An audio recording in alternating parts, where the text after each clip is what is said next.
It's our responsibility to serve others, to help be a part of making the world that ought to be, not just be focused on ourselves all the time. And then on the other side, it's like, it's our responsibility to go inward and not just be focusing on the problems outside. 100%.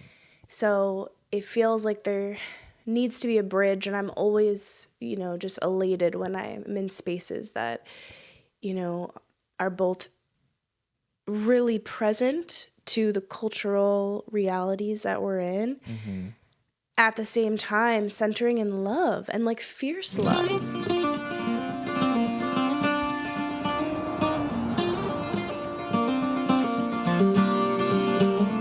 An example of how a very ancient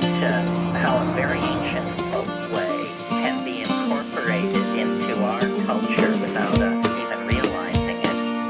When you look at the Santa Claus story, it's a perfect mythologium to analyze from this point of view. Friday the 13th. Yes. A very, very lucky day. We arrived. Speaking of arriving, shall we tap into a little grounding bit? Like to kick off podcasts with just a little bit of a mindfulness check-in, kind of get our energies synchronized. So let's just become aware of our breathing, bring a bit more awareness into this subconscious activity.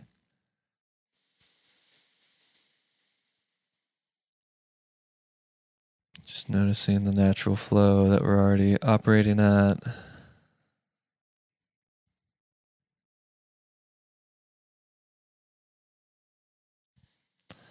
Then bringing a little bit more consciousness into this activity. Let's hold our breath at the top of it. Enjoy that fullness before naturally letting that out.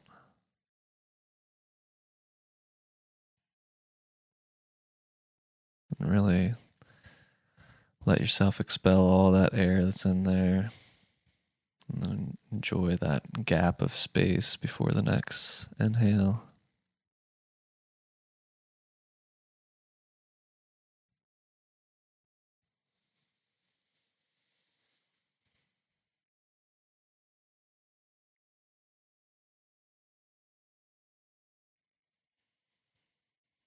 Just practicing this conscious noticing, allowing ourselves to be as we are, allowing what will flow to flow, what arises in the mind, arise in the mind, just witnessing it without judgment, without trying to control.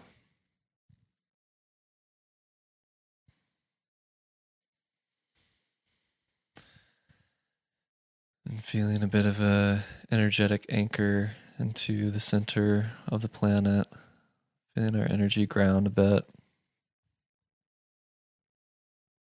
into the actions that we take, into the missions that we choose. Just welcoming in, calling in some grounded conversation and flows here.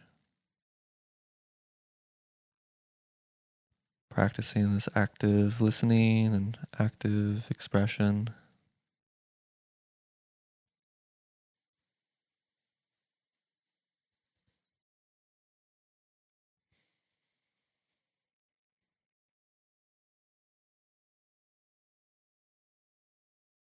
And when you're ready, let's re-enter this time and space and enjoy a little full moon Friday the 13th lucky day check-in. Beautiful. This is so exciting and nourishing and just heart-centered, and I love it. So Absolutely. Thank you so much. It's thanks for doing this with me. Yeah. So we just met, last week? Like a week ago? But hasn't it been lifetimes? I think so, yeah. Just immediate besties. So, yes. yeah. We wanted to do potentially a podcast with Marielle last week when we were here, but I think this will be a nice duo flow. Yeah. We just did a beautiful little event this afternoon, and I tried to get away with not doing a proper intro for this episode, but I think we need a bit of context. So we're referring to an event that we had just led at a bakery in Yellow Springs, Ohio. Bee asked me to come and accompany her doing some improv guitar, and she explained what was significant about the astrology that day, which we do get into a bit in the episode. It also happened to be St. Lucia's Day, St. Lucy. So that feast day was happening as well. So we talked a bit about the origins of that. And yeah, that's pretty much it. So don't want you to be completely guessing what it was that we were referring to. So there you have it. yeah. Yeah. I'm proud of you. That was so cool. Thanks for Thank getting you. everybody together, and like, I just loved seeing you in that environment. You know, like I said, we just met, so I haven't seen you in many environments other than like here.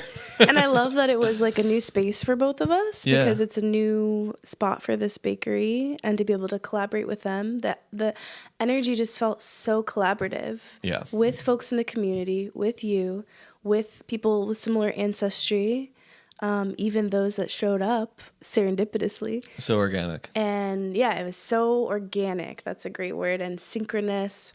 And yeah, it just flowed like the lucky day felt like it was going to flow. Mm-hmm. And it just came together. It was just birthed by ideas of folks. And all that was left to do was say yes and create the space. And then folks that were supposed to be there said yes. And it was just great to be with friends. And that's the kind of gathering I love. It's just, that's what I love. So Yeah. thank you. Yeah, Thanks just for friends co-creating showing it up, with friends me. that don't even know they're friends yet, you know, just there was a lady there that it just happened to be her birthday. Yeah, Her that and was her epic. And I husband. don't know that I posted the flyer on my Facebook, but I don't know. I know we're friends on Facebook, but they may have just came in for coffee. Yeah, that's And what I've figured. yeah. So you do know her a bit. I know, yeah. Okay. No, we're not like, I didn't personally invite them like Yeah. almost everyone else there. Gotcha. But yeah, I think they were just coming in. Who knows? I'll have to ask Yeah, them next yeah, time. yeah. But I think it was just because they were kind of in the back, like enjoying Yeah. their treats, and then we got to sing, Mm-hmm. and two people, a couple in town, they are both born on the 13th day of the month, and that's when we found out about the One birthday gal. table behind them. She's like, oh, me too. So my much birthday synchronicity. Yeah. And I love that little happy birthday song you sang. Mm. What's the origin of that? I don't know who created that one either, but it was sung to me on my birthday, like when I was 23, I think. Oh, okay. And it was for my birthday, I like to have little gatherings, like, with friends, and they get to share, like a little mini workshop of something they love. Okay. And cool. we all just share and gift each other with what we love. And Love that. and so part of that was a former partner was like loved songs as well, like, circle songs, and was like, this Cool. birthday song.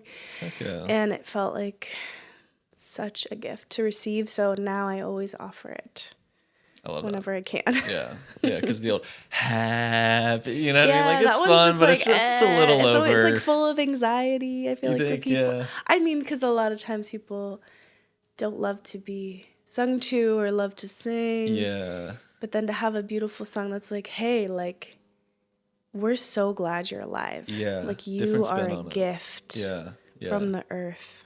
Bless Right. the day. Yeah, there's something that feels like very routine and therefore not as viscerally like valuable about the original or the traditional happy birthday song, at least in our culture, that it's just like you don't really soak it in. It's just like Yeah. probably like 4 different keys happening at the same time. Yeah. It's just like, And it was you don't really cool, soak it in like the meaning, but like that song you're singing, And like, it ended up brings it being to that. around, which Yeah, I true. didn't intend, but it happened the other night too, because I sang it the other night for Justine. And yeah, I like it as a round. Yeah, that Feels was really really cool. sweet. Yeah. and then to be able to hold the notes a little longer because people were on it. Yeah, getting into it. Yeah, and it was also like really cool that it was a courageous and singing type of crowd. Like you Yeah. offered it for people to like join in with some improvs, and I was like, Yeah. that was daring. Yeah. You know, I mean, a bit. It's a I little bit of a love risk to- yeah. participatory performance art. That's my jam. And it's always like, well, you get to choose how you get to engage with it, but however people do choose to engage, they are co-creating it. So I feel like people got to really resonate and feel it in their heart. And I think there was safety because they're my friends, you know? Yeah, true. I think if they didn't know, they're like, who is this? What is Okay, happening? You know, so because, you know, Justin and I have sung kirtan and yoga class together. Gotcha. Okay. I think he had that. And he also is into performance, so I think he had that comfortability, and him initiating that, and then his wife and Susie. And then Lori being a singer, I could tell it was an edge for her because she is, you know, such an avid learner and appreciator of classical music and just academia and like very logical in her strengths. But she's this amazing singer, and I could feel like her edge, but she was like, yeah, like I can tune into the moment and see what arises. And Yeah, I love that. so I loved that she That's joined in. courageous for sure. Yeah. Yeah, I guess that's true. Like I was just meeting all those. Right. You're like, folks they're for all the new first to me. time. So yeah, I didn't know the Yeah. depth of your connection to any of them. But Yeah. speaking of birthdays, you were telling me about this really cool playing card deck, and we found our birthday cards. So for those listening, Sean loves numerology of the playing cards and brought that up when we first met. And I was like, oh, interesting. When I was in Santa Fe, I met this woman who wrote this oracle playing card oracle deck. And it's called Doors of Somlipith. And her father was this prolific painter, and he painted many, many versions of the playing cards, and he was channeling information and kind of unlocking like what he feels was like the original intention for the playing cards. And I'm not an expert in it because I had just met them and dropped in once on my birthday, actually. Funny enough about birthdays, it was my sister's birthday. Like I've been doing this for a month. Yeah. Like my sister's birthday is 11/11. So last month Nice. we were hanging out at some like open mic bar in her town, and there was a deck of cards, and I was just kind of being silly because I had heard about how that has been used as tarot in the past, and I just did a real quick like intuitive take on it. I was trying to even like, okay, so I know that the suits are associated with the elements. Yeah.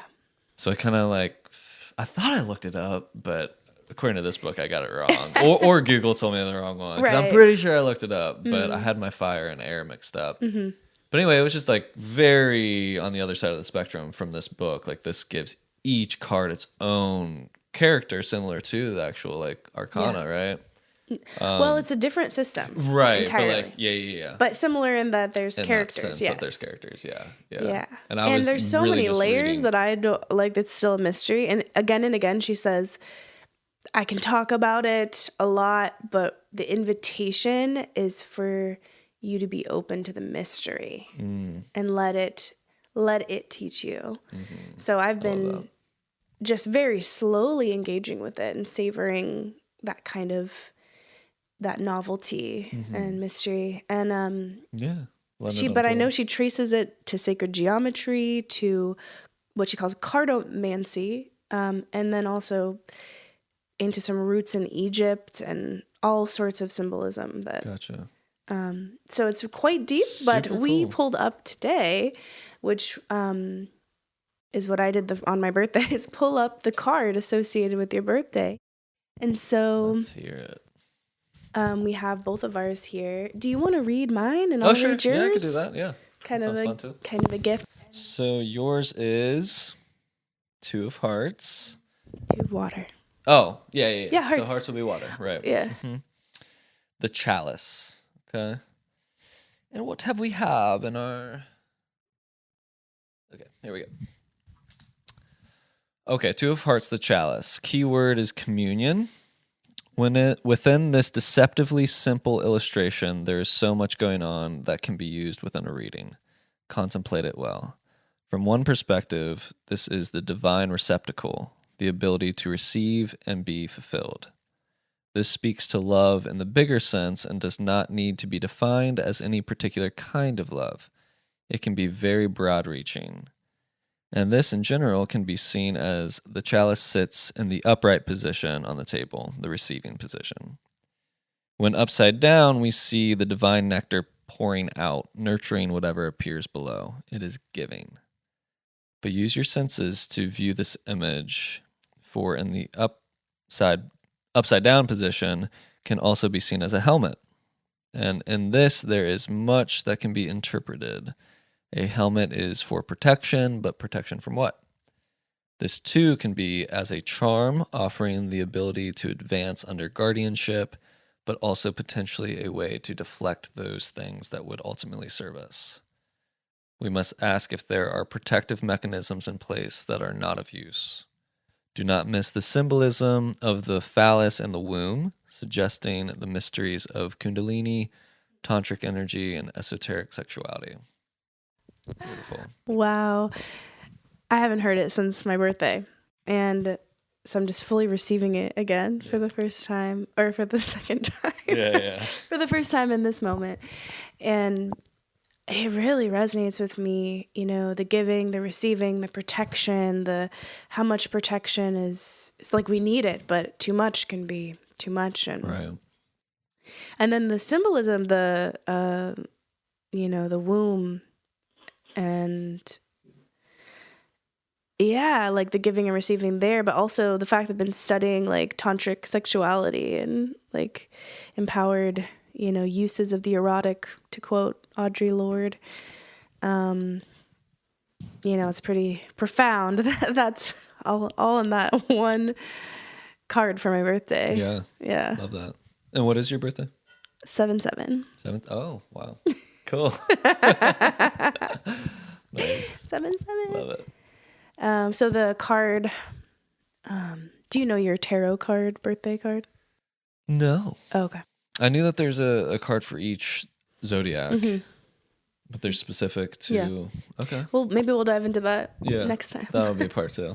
Part two. Next time. Well, no, we're going to stick with Doors of Somlipith for now and flip over to 8 of Diamonds, the Guardian. Keyword, success. Historically, the 8 of Diamonds has at times been considered the luckiest card in the deck on this luckiest day. Most lucky.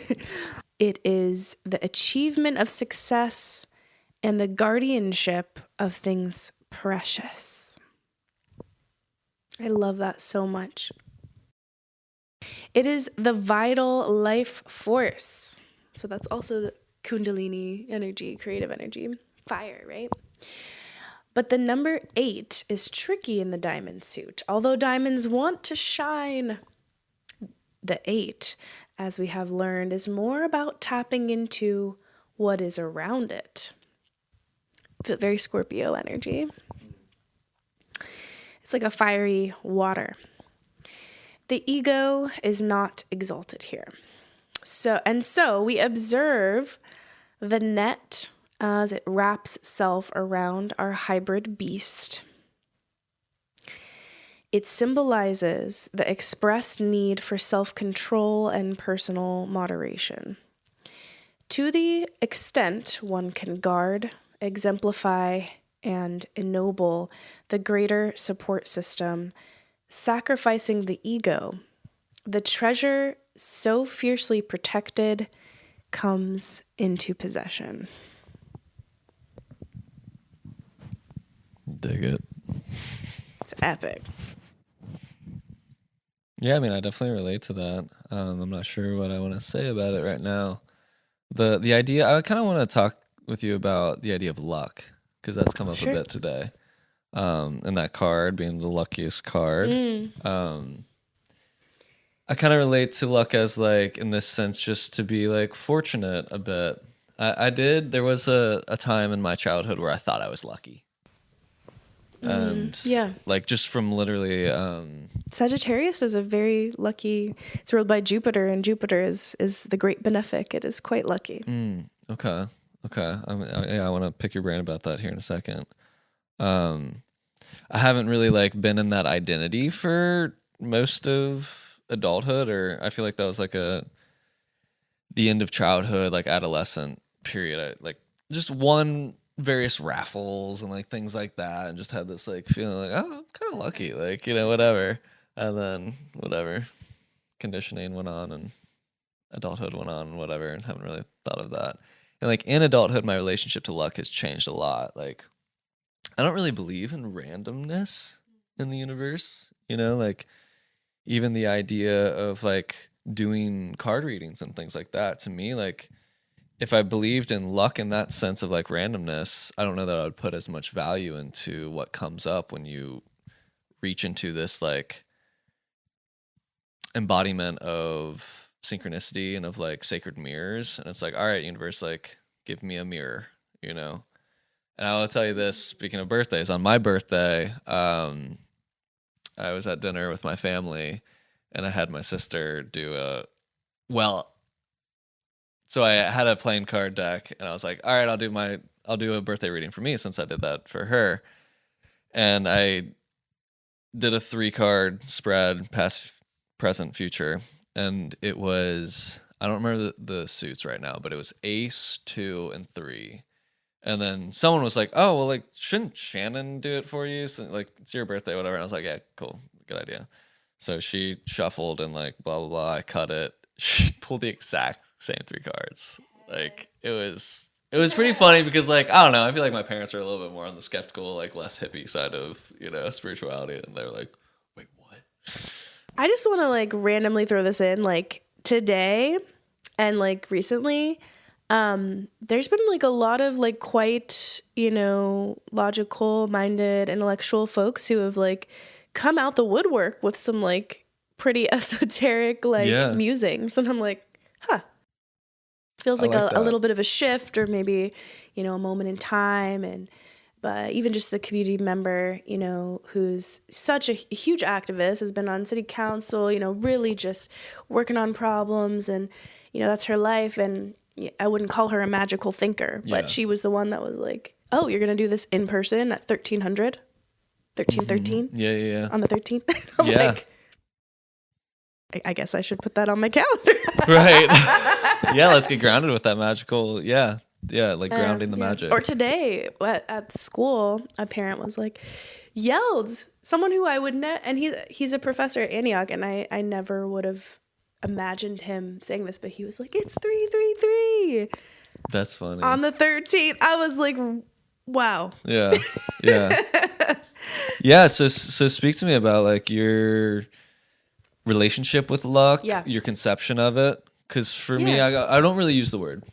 You know, not so much. Like today, it's been, you know, just a funny word to use, whatever. Like I'm not, because it's like an unlucky day, and it's like, well, actually, it's kind of amazing. Okay, it's actually true. I forgot about that. The symbology was co-opted. Yeah, you know, and just burned like the witches. You know, and the witches were really just, you know, wise women and people who knew how to work with the plants, who knew how to heal themselves. And but in, you know, the Christian ideology, it's like only Jesus can do that.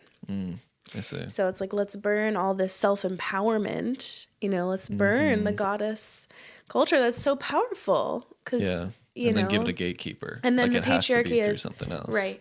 And the patriarchy has hurt all of us, and it has split us from our minds and our bodies, from what we perceive as divine and earthly. To me, it's all together. Profoundly earth-based spiritualist. That's what struck me about what you were saying about like logical, more rational people, like kind of having their own like lucky, you know, relationships, or like balance. Bringing out the magic. It's like integration was the word that came to me. And I love when really magical people take a second and realize that they are a limited human being. It just feels good to have balance. Yeah. It's so easily, it's like the good vibes only culture. It's like this toxic positivity, and it's not truly authentic. No, yeah. And there's so much beauty and richness in the dark, and we have so many myths about it, and we're disconnected from those cultural stories for the most part. All right, luck. Yeah. So today I was like, am I being too extra about this lucky day? Like, what if it's not a lucky day? I was just like, I'm like, okay, Star of David is here to offer some protection and grace, no matter what happens, right? So I don't think we've established that yet in this conversation. So the chart of today is like forming a Star of David. Yeah. And specifically in Yellow Springs, because I drew it, with the location of here. And yeah, it's 2 fire trines making the shape of the Star of David. And it's a rare occurrence that happens. And I did some light research, and I believe that King David, he had 2 fire trines in his chart, and that's where the Star of David supposedly originated from. I mean, astrology has been utilized for thousands of years, and kings, especially people in power, have had astrologers and tarotists and mystics, help them make the most aligned, decisions for staying in power, honestly. Yeah. But also, probably other seasonal. It's profoundly an earth-based system as well, in terms of its complete connection to the cycles of the seasons. And that's just being utilized for whatever their sense of success was. Yeah. But different groups found it valuable and used it in different ways. Sure. And today the same. I bet you, never mind, I'm not going to go there. So, luck. This morning I was singing, just kind of like opening up my voice, preparing to sing. And I can't remember exactly what came through, but it was something to the effect of, you know what, luck, it's if something is revealed to you that's the truth, that's luck. If something redirects you in your life that maybe it's not what you wanted, that's luck. If, and I just went on and on to be like, the dark, embracing the dark and bringing the light there, that's dark. I mean, that's luck. And so it's kind of like, in a way of engaging with what is.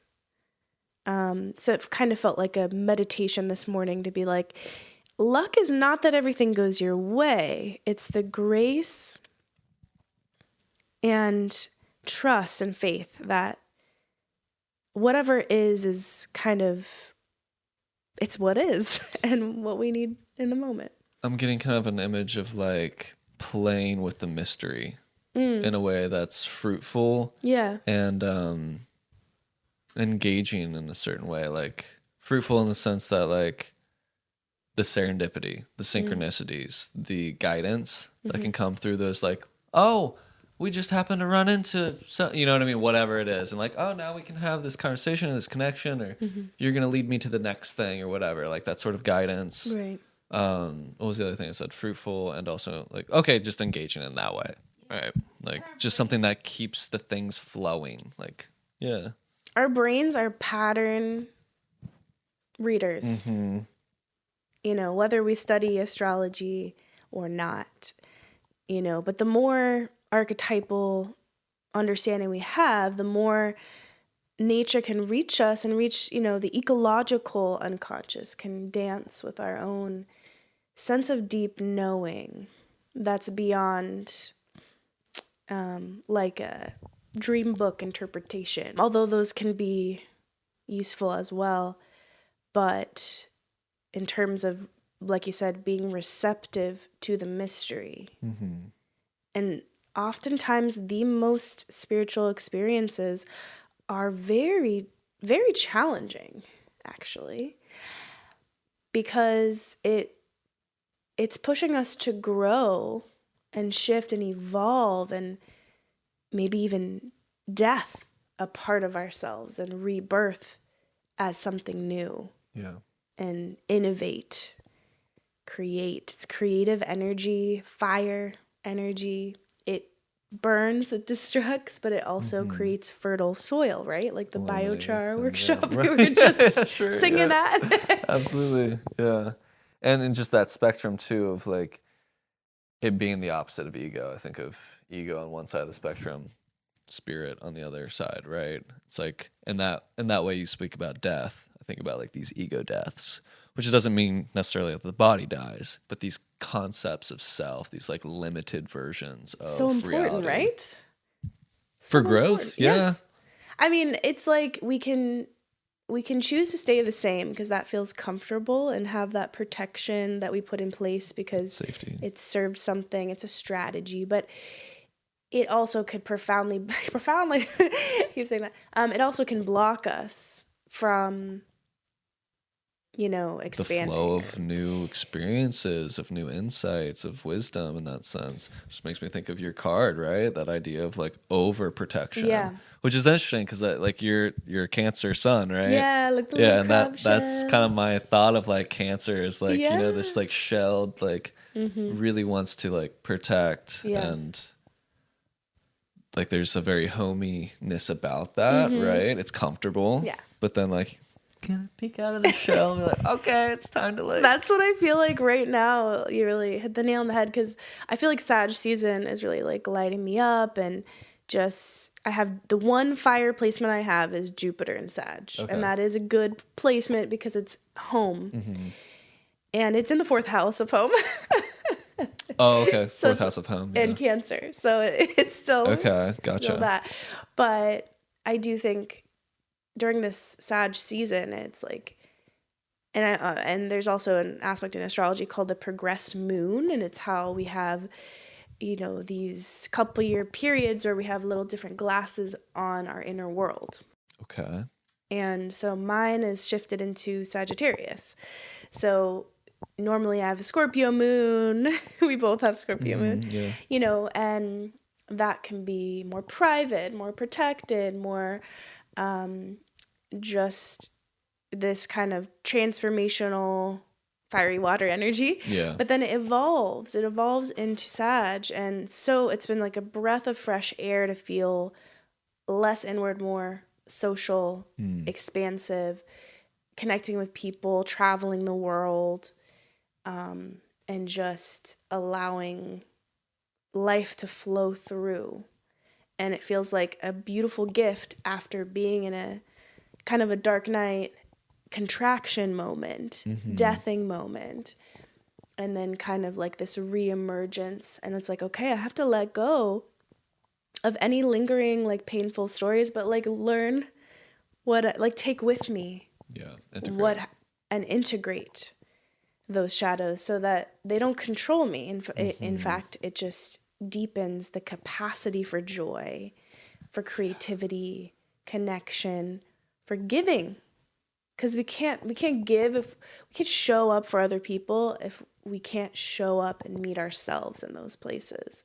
And so, although it was a period of time that was so hard, and I'm really empathizing with friends who are in their progressed moon. Is that a certain like age range that you're going through that, or? Well, It just everybody depends? goes through their own progressed moon, like return to their original sign at 27. Okay.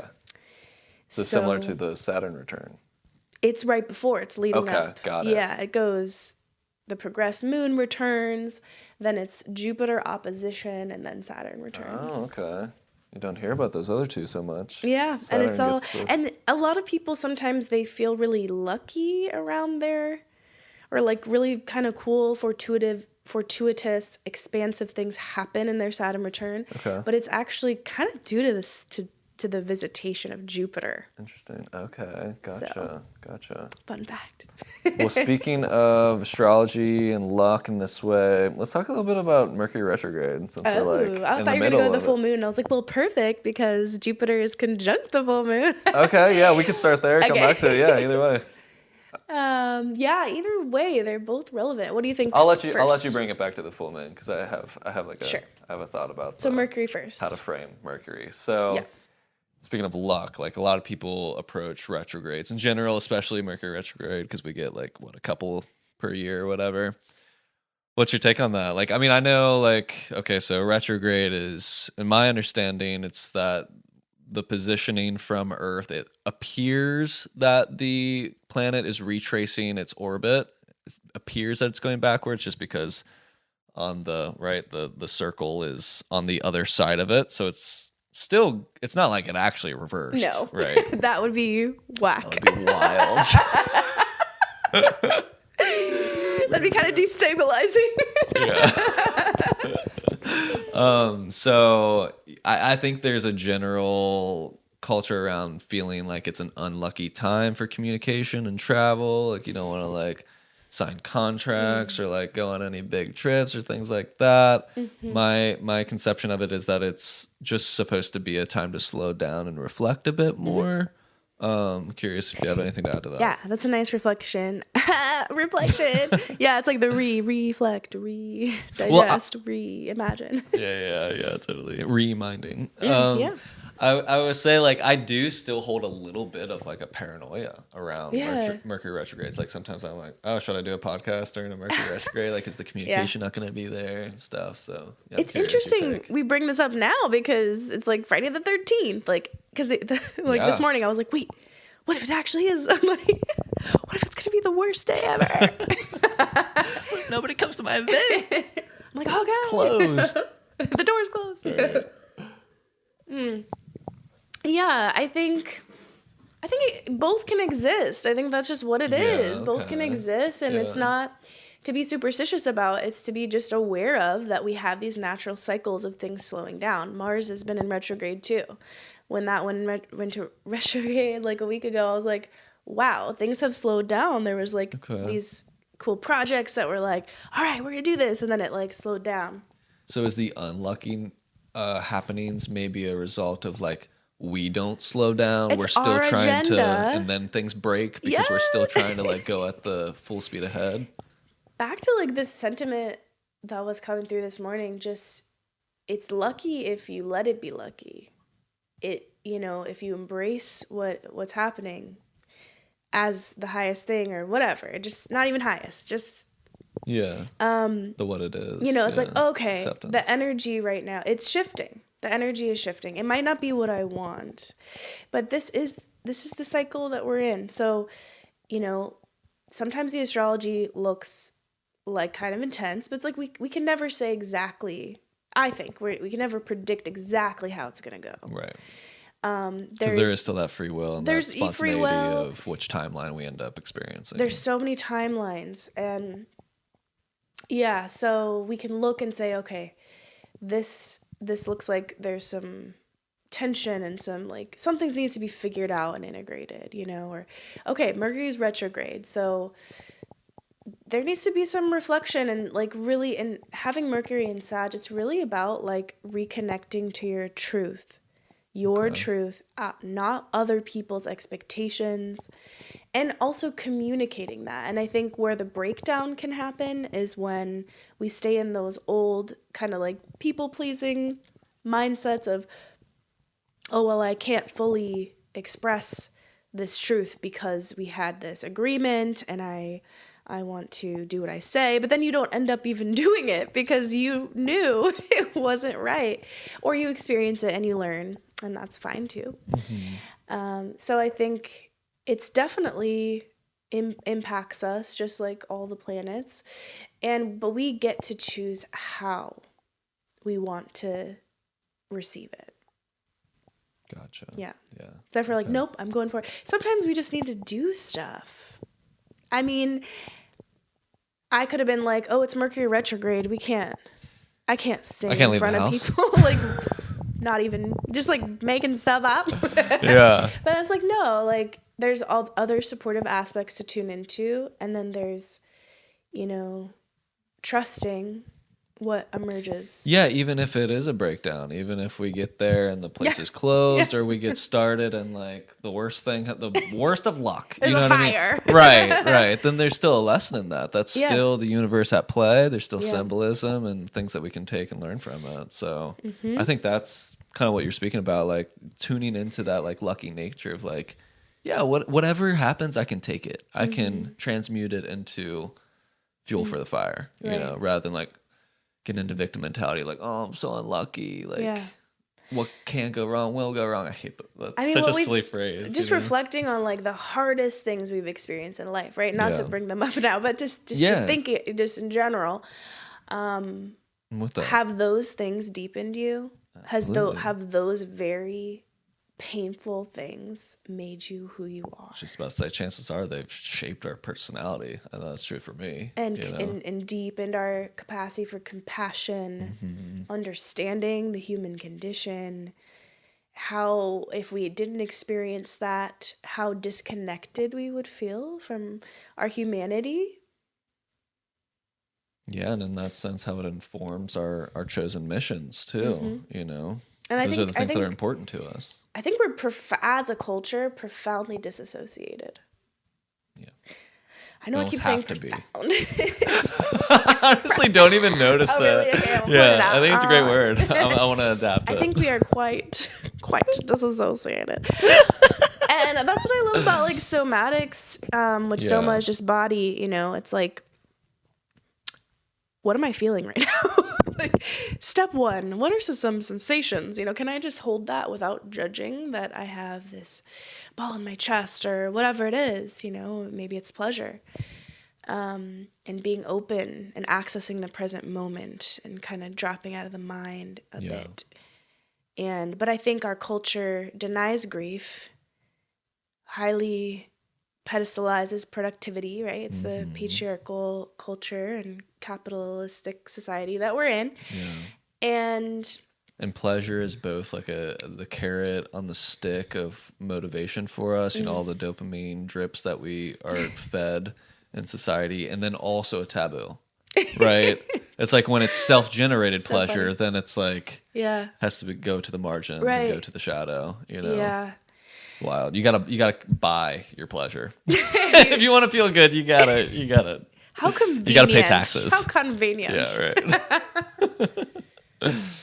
Yeah, it's wild. I mean, we're definitely a profoundly disassociated. Yeah, and you know, I think we have to be in order to even like, because if we were all totally emotionally online, we wouldn't stand for this shit. Like, totally. let's get real about Let's it. do you know it. what I mean? Let's start our revolution. It's begun. It's begun. We're in it. Yep, and I think has. it's worth saying that like a big part of the evolution that we're in right now is an inside job. You know, like it's not just, okay, let's get out there and fight the enemies. It's like, what aspects of ourself are not in alignment, you know?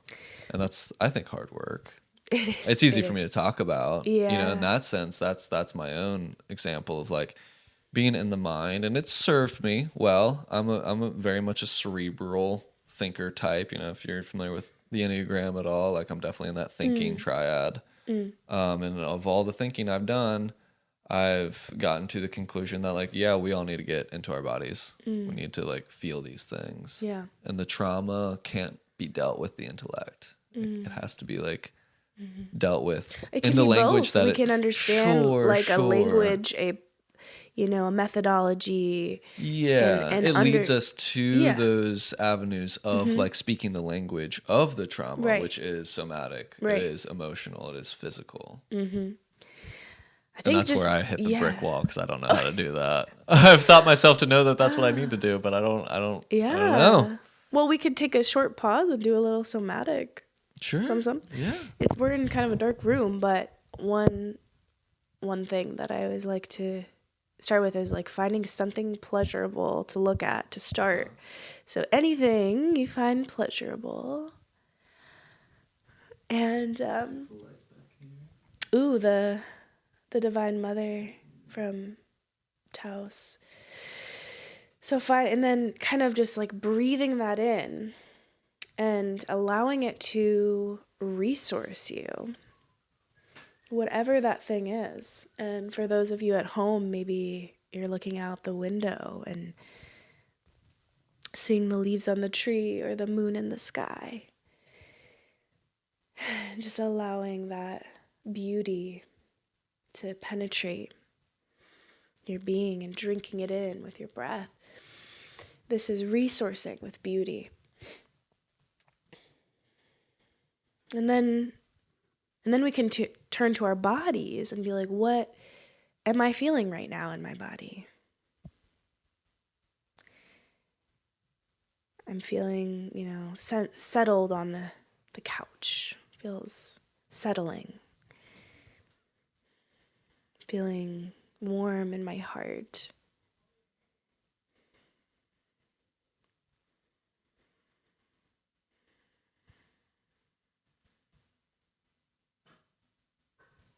Do you notice anything in your body?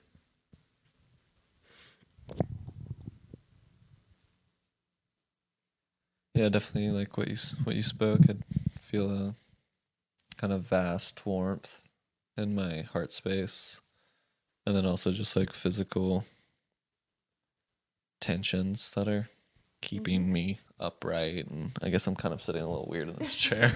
You're like, oh, actually, I'm uncomfortable. Slightly. Not, yeah, just the literal physical tensions of keeping the humaning, I'm feeling the seasonal colds, Yeah. I'm feeling, that like desire to be fully vital, but also like, being with the fact that, I need to lay down before this moment. But so the inner and the outer feels important to balance and like bridge, unfortunately, why spirituality and social justice seem to be like separate worlds. It's like this, I like to use the analogy of these two schools, one of which I went to, one of which the culture I came from in Colorado. And so the school in Colorado is Naropa, which I also thought of going to. And it was founded by Buddhists, and their motto is transform yourself, transform the world. So it's this coming from the inside. Yes. And Antioch, is why I'm here in Yellow Springs, their motto is be ashamed to die until you have won some victory for humanity. Interesting. And Interesting. what I always say is there's one thing they're both missing, and that's each other. Not the shame, but the it's our responsibility to serve others, to help be a part of making the world that ought to be, not just be focused on ourselves all the time. And then on the other side, it's like, it's our responsibility to go inward and not just be focusing on the problems outside. 100%. So it feels like there needs to be a bridge, and I'm always, just elated when I'm in spaces that, are both really present to the cultural realities that we're in, at the same time centering in love and like fierce love. And that could be connected to through the tantric goddesses. Yeah, sure. And fierce love, it's not this boundaryless love, like thinking of the Pisces archetype and Neptune, which is at its final degrees in Pisces, really ending an era. Saturn's in Pisces as well, and that life lesson is all about boundaries and structures and finding a way to bring the expansive love and vision into form, to create the bones, to put on the flesh, to be able to have a human that is at the same time connected to everything in the universe. And to be like, hey, this is me, this is you, and actually we can have more intimacy now that we're separate. That's part of the magic, being a human being and having an ego, having a sense of identity that is separate. It's actually like a wonderful gift. Yeah, absolutely. All of it. So, but at the same time, we must not isolate ourselves, and we live in such an individualistic, self-serving culture that we forget that we are all connected. So Exactly. again, just finding balance wherever. Balance, yes, absolutely. In the center. And, I like to talk a lot about non-duality and about Taoism and things like that. So yeah, I'm always hearing people talk about extremes and really just almost you just gotta let people play in their way. Like I don't think that it's my responsibility to try to teach anyone that they don't already know. I mean, the podcast calling it reminders, kind of all in align with that. It's like all we can really do is remind each other of what we've already experienced and learned, and just like celebrate in those remembrances of insight and bring ourselves back to ourselves, right? And bridging those two quotes that you mentioned there, I feel like this is absolutely a Buddhist principle and insight that when we talk about self-discovery, we talk about self-work, the self includes you, it includes all of the cosmos, right? Like this is one being. So in order for me to do my self work, like it means also going into the market, going into the field, and like bringing those insights that maybe I stumbled upon in the cave, monking out. You know what I mean? Like it's not just an escapist, bypass. But I think in the Western like culture, when we hear about those Buddhist and Eastern principles, like we're hearing about them through the filter of our cultural conditioning, which like you said is so individualist, so egocentric. Same on the other side too. I feel like Okay. just how like leftists are like, just perceived as these like angry, like horrible people.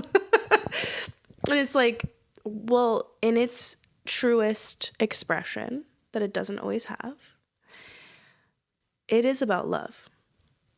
And on the other side, all the spiritual hierarchy and all that ego and all that bypassing and all that, like in its truest expression, it is all about love. Yeah. So they just in their extremes kind of spun themselves a certain way. And I think it is our desire to find balance and polarity. But the key is actually integrating them Exactly. within ourselves and in our communities. And like you said, that takes work. Yeah. And setting aside your own, not like abandoning your needs, no, but abandoning your, personal egoic agenda to be able to sit in diversity, because we all have different gifts to share. And we all have different perspectives and life experiences. And that actually is what makes us strong. Just like our history and things that happen, that is our strength. And so diversity and difference is actually a strength. Diversity and adversity is our strength. Yes. Yeah. Ding, ding, ding. Well, I love this conversation so much. We could definitely talk about a million different topics for hours. I would like to end episodes with a little bit of a highlight opportunity. If there's anything that you want to highlight from the conversation or something that maybe you didn't get a chance to say that you were thinking, ideally to me, like a reminder that we can bring into action and take with us after this conversation, if something like that dings a bell, or if just any of the above. The first thing that came to mind was the fact that we both drew the action card. Oh, yeah. In the herbal astrology oracle. Mm-hmm. Nettle, and we had Nettle, and we're having Nettle now. And the astrological association was Mars and Pluto. So this really, intense drive and passion for life and transformation and understanding the depth of all the psyche. That card has a snake on it, so I feel like it ties in the Kundalini, life force energy. You can say that primal life force, yeah. And that will to action, and the affirmation I wrote down today when I was doing the preparing for the event today, the chariot had come up when I was like, what is the Merkaba, or not the Merkaba, the Star of David? Oh, yeah. What is the Star of David, asking us to do? And the two cards are the moon and the chariot. And the moon is about integrating the shadow and remembering that, forces outside of us, are a part of us, and we're in these cycles. And all of our emotions are rivers leading to the ocean of peace, flowing with the rhythm of life. And then the chariot is really about, finding direction from within, honoring our inner strength. And the affirmation is, with my heart as my guide, I use my will and power to be victorious in all I do.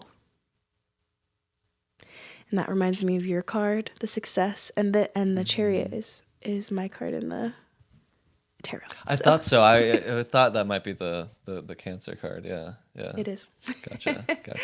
So Super cool. that's Love what that. I would end Sweet. with. Thank you. The cards and archetypes and how they showed up for us today and Totally. and held us in such beautiful community. And it's just like such a profound honor. I guess It is, though. I guess it's just today has felt profound. Yes. And just the everything that, both of our paths have presented us that has been lucky, whatever it was, that led us to meeting each other, to, having the fortitude and openness and all of it to be like, yes. Every person who said, yes, I'm going to come with an open heart, open minds, and sing straight from the heart. And the owner of Yellow Springs Bakery was like, yes. Yeah. She was amazing. It just, every person had something really special that they brought. Yeah. Everyone's bringing their presence and bringing their essence. And like my favorite quote that's becoming a mantra from you last week is, this token of gratitude. Thank you for making this moment possible. Thank you for making this moment possible. Thank you for making this moment possible. You played the harmonium the other night in this room, and that came through with all of us. And Beautiful moments. So much gratitude. Thank you for making this moment possible. Absolutely. Back at you, 100%. I want to throw in my highlight for this conversation is really similar to yours in a sense, but what you're speaking about relating to luck and about it being, I think you just use this phrase of flowing with the rhythms of life. I feel like that's a good way of just encapsulating that lucky spirit. It's just like we're meeting the mystery, we're dancing with it. We're not trying to totally understand it, totally fathom it, totally dominate it in a sense of like that rigidity, that masculine approach, but just like balance of both, of action and of insight, of action and rest and rejuvenation and expression and all of the above. So what an amazing celebration of the divine feminine held by this action, this like aligned masculine energy, the guardian. Yes. Okay. Sweet. Thank you so much. Amazing. Sweet. Thank you.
Showing up with heart and curiosity.